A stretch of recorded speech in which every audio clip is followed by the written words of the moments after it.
Gershwin's Rhapsody in Blue, just a little snippet from one of the piano cadenzas. It's a classic, a timeless classic, dates from the middle years of the 1920s, and was orchestrated by a man called Federico Grofé. Grofé also wrote the Grand Canyon Suite, but the famous clarinet opening, which begins on this low F and ends on this high B flat, when Gershwin wrote it, he wrote 17 notes between here and here that he wanted to hear.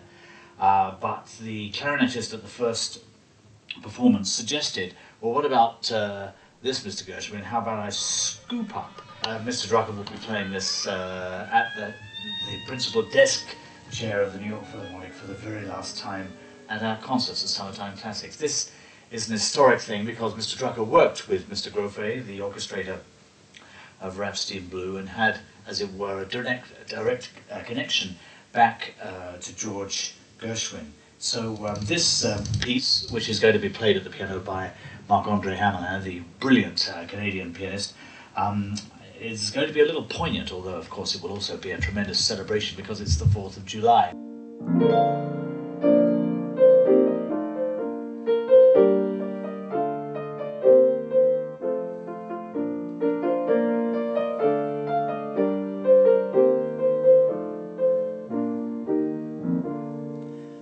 However you actually know that tune, whether you know it as a Shaker hymn melody or the Lord of the Dance or whatever it happens to be, it is quoted and played most beautifully at the climax of Copland's Appalachian Spring.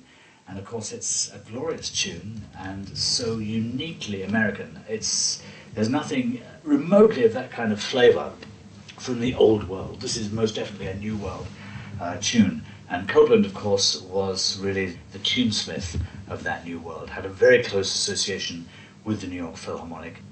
Plus, in the second half, marches by, of course, who else? John Philip Sousa will be playing the very best of these, including, of course, The Stars and Stripes Forever, which is, I think, probably the greatest march ever composed, and also a thrill that the Philharmonic do it, because just for that last chorus, the Philharmonic musicians stand to perform the very final lick, as it were, of the piece.